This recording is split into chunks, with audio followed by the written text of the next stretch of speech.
Welcome back to Walsall Fan TV.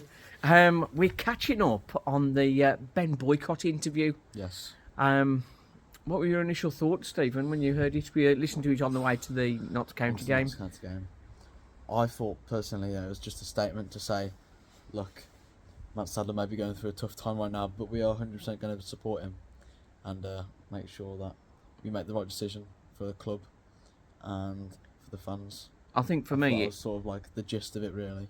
It did sort of, if they'd have summarised it and said, we're fully behind the manager, but if he loses another 3 games, we're going to sack him. That's what it felt like. Yeah. But I think, I've just got a couple of notes here. I don't think we can underestimate, obviously it was a great result on Saturday, I don't think we can underestimate the effect of having the owner, the chairman, turn up and get his face in their faces. Yeah, in around the training ground, talking to the players, talking face to face with Matt Sadler. You can't underestimate the power of that. No. Ben Boycott, I know he lives in America, but getting him here is important. I think it makes a difference. Like we all know, we've been in place, we've been on Zoom. You can have Zoom and FaceTime and that sort of stuff. It's not the same as a face-to-face. Oh, face-to-face talking, is it? It's like, what would you say to your boss over a Zoom call compared to if he's right in your face? It's a completely different situation. He's clearly told the players to show if they support Sadler. He's talked to them. They say they like Sadler and they want to keep going with him. Yeah. And they've shown it. They've shown it. So that was a good one. Second point, he realises there's an issue, and he's definitely running out of patience with Matt Sadler. But he's giving him a chance to turn it round. And the vote of confidence, as I say, is usually followed by a sacking. But if Sadler can turn it round, then all good for him, really. Yeah. Matt Sadler has come up short on several points from his tactics and his selections, particularly the handling of players like DJ. Obviously, he's not handled him very well.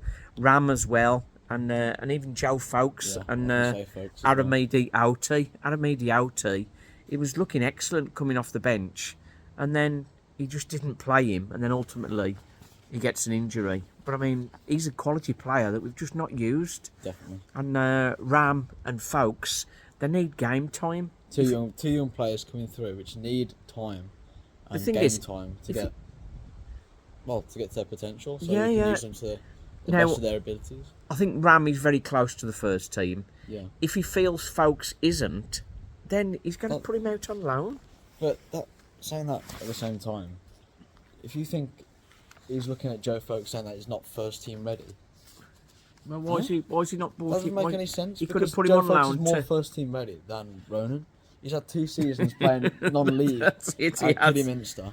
He's more than ready to play ahead of whoever plays right wing back. I think it is fair, and I think given the win yesterday, obviously confidence is up a little bit, and of course we can't forget his handling of fitness of players. Joe Riley playing against Sheppey with strapping all over his legs. He was obviously struggling, and he's got Joe Folks, who, as we just said, has played 2 years at 2 levels above where Sheppey were, and he didn't get a sniff. And then Harry Williams, he turned his ankle in training. It wasn't good, and then he still put him on. So that was a bad one. But Sadler has got some things right.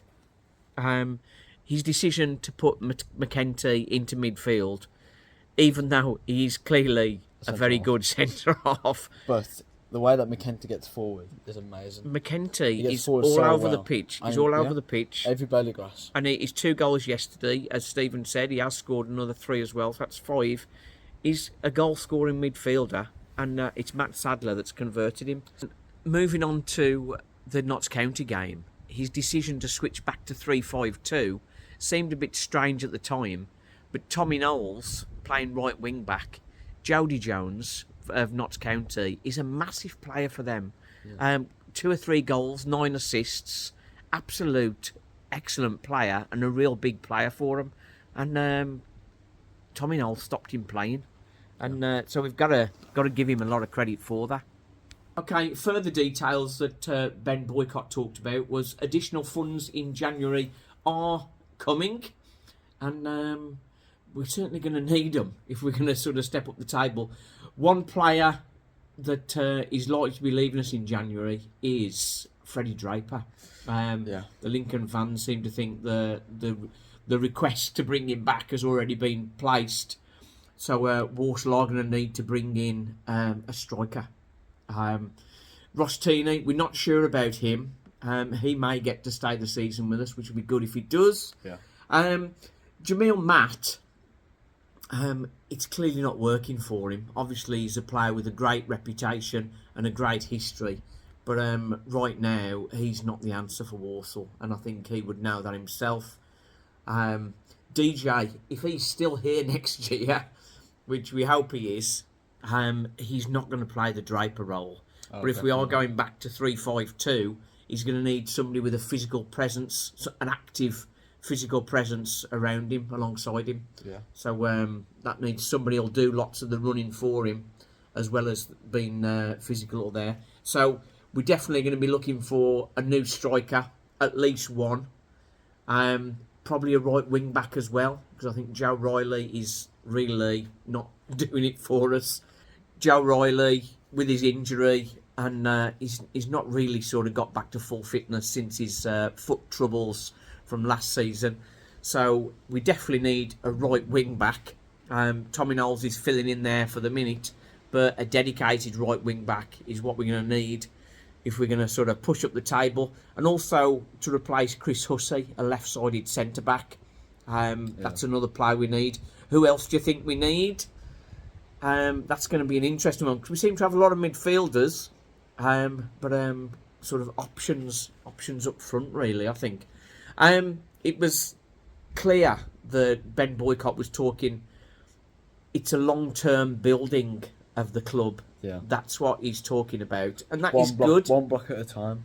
One block at a time. One season at a time. And he fully realises that sort of dropping into the National League is an absolute no chance. We don't want to be doing that. Mm-hmm. And with what he's going to spend in January, we'll make sure that doesn't happen. And it's up to Sadler to show that between now and January that he's the guy that can be relied on to sort of do what he needs to do with that. Yeah. The next question was about, has Travella and Ben Boycott lost focus on Walsall?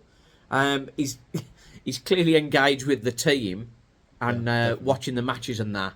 But as we touched on earlier, as he said in the what's it called, in the interview he had, he said that he spent a lot of time with Walsall, and a lot of focus for his business perspective has been Walsall, hasn't it? Yeah, it is his primary focus. Even though we might think that Travella sort of leaving us in the distance, it's very clear that they are still holding on with us and going strong. Yeah, but as we said earlier, he's got to physically be here, I think. Yeah, I think that's somebody has got to be physically. I know Lee Pomnick's sort of taking more of a back seat now. Yeah, but I mean, Ben Boycott is the one we're looking to, and it's his presence here. He also talked about Drogheda, the tie-up with them, and how he's looking to really sort of get Walsall transferring players from there, so loan players. Yeah, so that could be good. Could we get some players from Drogheda? Dylan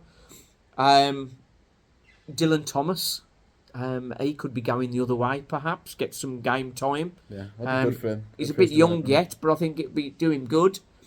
Charlie Ragg as well, and Caden Bennett and Jay Layden.